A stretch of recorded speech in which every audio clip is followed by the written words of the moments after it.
Hi, welcome to Just 5 for September 2nd, 2015. This week we're going to talk a little bit about an anniversary, a little bit about an ESPN show called The Courage Game, and we're of course talk about So You Think You Could Dance. So let's get underway. So coming up on Monday the 7th, Will and I celebrate 18 years since we had our commitment ceremony at the Ferndale Repertory Theater out here in California. 18 years, oh my God. This year is actually our 20th together, but the 18th since we did the commitment ceremony. It's been an awesome 18 years. We are going to get away a little bit this weekend and see Phantom of the Opera down in San Francisco and have some good dinner with some friends. So a quick little anniversary trip, which is awesome. But more than anything, it's just 18 awesome years together. I keep saying awesome, but that's really what it is. There's nobody else I can imagine spending all this time with. And it's really great that we just keep kind of rolling on anniversary to anniversary and just keep having, I think, a better and better time. At least that's how I feel about it. I think he does too. So yeah, just a little nod to our anniversary to kick things off this week.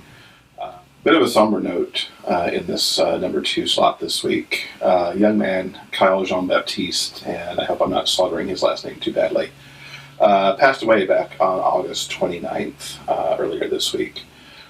This young man was making history on Broadway. Back on July 23rd, he became the first African-American to play Jean Valjean in Les Miserables on Broadway.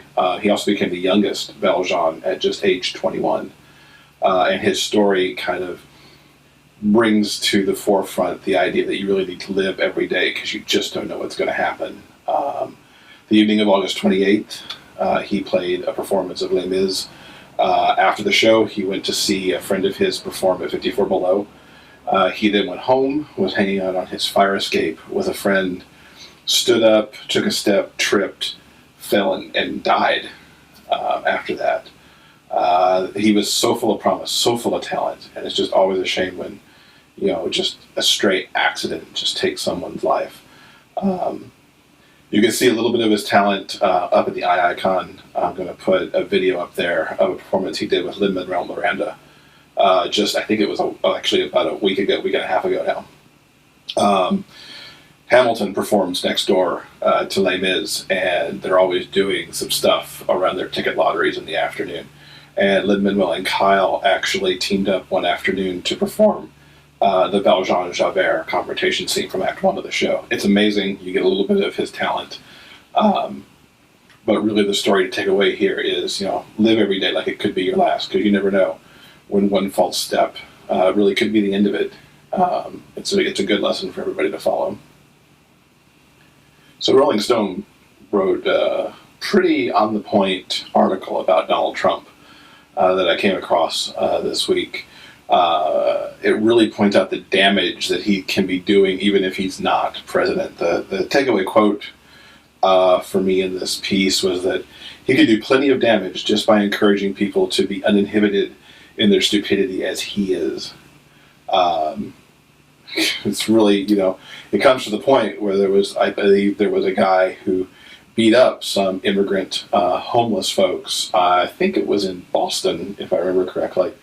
And then later, kind of cited, the beliefs that they needed to be deported and get out of the country. And, I think he might have even cited Trump and all that as kind of his inspiration. And we just see more and more people committing so many acts of just hate, either, veiled under being a patriot or veiled under freedom of religion. You've got that clerk in Kentucky who's refusing to give people marriage certificates because it's just against her religious belief. There's a lot of dangerous stuff going on here, and the presidential candidates certainly don't seem to be addressing it at all. If anything, they're fueling the fire. And I think the rest of society will hopefully call them on this very soon so we don't just end up in some kind of bizarre, lawless anarchy where people really feel compelled to do whatever they want because they've got somebody in what they view a higher position telling them that it's kind of okay. And this is just a trend that needs to stop. So a really inspirational thing that I saw this week was in the form of an ESPN story about the Courage Game. This is a story about lacrosse player Andrew Goldstein, who I believe was the first out professional athlete when he joined a professional lacrosse team as an out man back in about 2005. The flip to that story is Braden Lang, who is a 12-year-old now out lacrosse player in Philly. And their story is unique. When Braden came out, he was met with a lot of bullying, a lot of pushback. He was not doing well. Went from a very happy, confident child to really into a dark place. And his parents were researching what to do for him, came across Andrew's story of his coming out, which was also done on ESPN. And the two came together. Andrew kind of mentored Braden and let him know that he was not alone. And they've gone so far as to create this lacrosse game that played in Philly called the Courage Game, which brought together LGBT athletes, allies, and a whole bunch of others into this really strong and positive thing. And really has brought Braden out of this dark place that he was in and now has made him into a young, confident gay man. Watch the video. It's going to be linked at the bottom of the video on YouTube and the blog so that you can check that out. I can't get it in the icon because it's an ESPN video. So give that a watch. I guarantee you it's inspirational, and you should, if you can, share it out on your Facebook and Twitters as well. So You Think You Could Dance was a big disappointment this week with the elimination of Jim.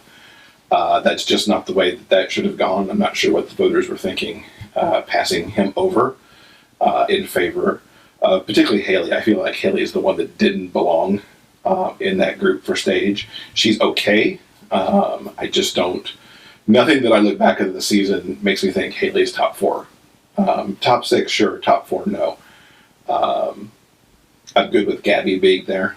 She's had some very memorable performances, especially some of the stuff that she did with Robert just last week, and some of the other stuff. The stage side is exactly what I think it should be. Virgil and Yaya definitely deserve to be there. And I'm kind of throwing everything behind Virgil for the win. But I definitely think when you get down to the win, it's either Virgil or Yaya. I don't see how the stage girls compete with them at all. In terms of Dance of the Week, that would be Yaya and Alex this week. I was glad that they got to be paired together again in a style that I like a lot better than the Bollywood number they did a few weeks ago. And this was extraordinary. And of course, you can see that up in the eye icon, along with the playlist of some of the other stuff that I like this week. The other dance to really call out is Jim's solo, which was just extraordinary. How he did some of the moves in that, I just can't imagine. Certainly showed both his skill and his flexibility. So do check that out as well. Quick note on Dancing with the Stars. The cast list was revealed yesterday, and kind of boring. I can't really say that I'm psyched for any of those dancers to be on that show. I'm sure I will watch, although probably fast forward a good bit of it, but I do want to see what some of the pros are up to, because Derek and Allison and Whitney are back. So we'll kind of see how that turns itself out. That show starts up on the 14th, so that's just around the corner. And actually before Dancing with the Stars ends, because Dance has 2 more weeks to go before they crown the winner. So that's Jeff's 5 for this week. Check below the video on either the blog or YouTube for the links for this week's show, especially that Courage Game video. And we'll be back next week with more.